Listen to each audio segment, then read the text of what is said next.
Welcome back. The cyber breaches we learned about over the weekend are a reminder that hackers are finding new ways to threaten federal employees and federal networks. In the new year, agencies can take some clear steps to make sure employee remote offices are more secure. Jim Richberg is Field Chief Information Security Officer at Fortinet, former cyber manager for the Director of National Intelligence. Jim, welcome. Thanks for coming on the program. There are a couple of concepts that you're writing about that I want to make sure we have a chance to cover. One of those, and we see potentially the risk of this over the weekend, is telework and targeting the edge. What's that concept of targeting the edge mean, and what does it mean in particular for organizations with a lot of people now that are working remotely? Well, Francis, you're absolutely right. I think that's one of the key trends I think we're going to see carry forward in 2021. We of course, had the massive pivot to remote telework that we all implemented in March. The cyber criminals and the nation-state advanced persistent threat, APT actors, fairly quickly followed us. And you're going to see them continue to target the integrity of the remote users' environment, which is not enterprise-grade security solutions that our enterprises are protected with when we're working on premise.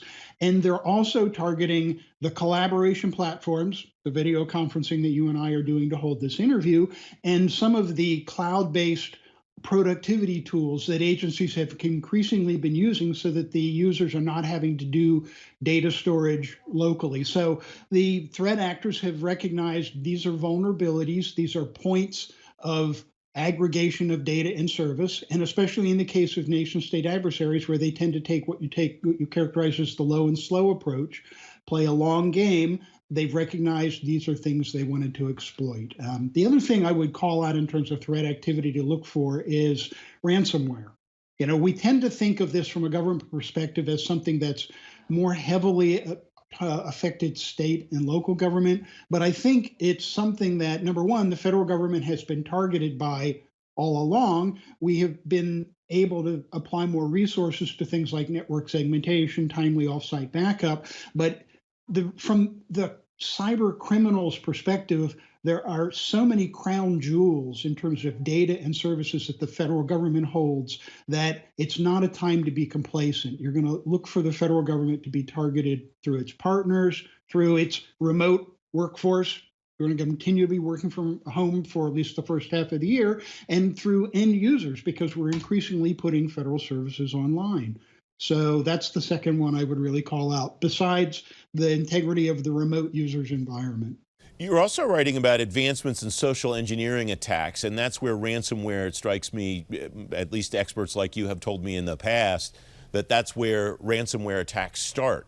People figure out that the bad guys figure out ways to get essentially an innocent actor inside a network to help them get access to the network. What's the state of the art in that, and what is the state of the art in defending against that, Jim? So this is something where artificial intelligence and machine learning, I think on balance, helps the cybersecurity defender more than the attacker. But there are niches like content generation for spear phishing where it preferentially helps the attacker. And I think we're on the cusp of seeing when an intruder not compromises your email identity. They'll not only start sending things as you, they will look at enough of your emails to be able to mimic your syntax and style to each recipient of the email. So it's no longer going to be boilerplate, broken English. It's going to read like it came from Jim or Francis to each person it's coming from. That's well within the realm of the possible for AI right now. So I would look for that to start being leveraged against us. Now, against that is the fact that if you're the network owner, AI and ML are really big data analytics. And if you own the network, you should have more data at your disposal to allow you to know what's normal and what's abnormal.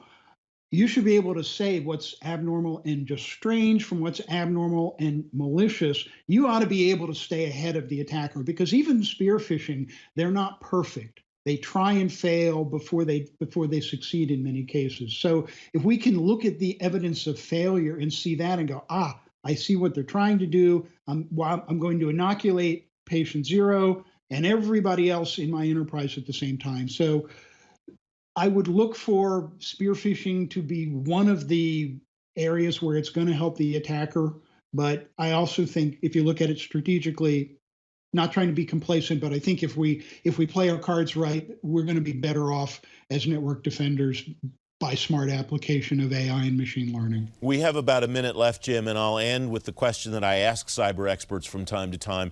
Are we getting any closer to getting ahead of the bad guys, or are we still playing catch up, and are we kind of fated to always play catch up because we don't know what the next threat will be on the landscape?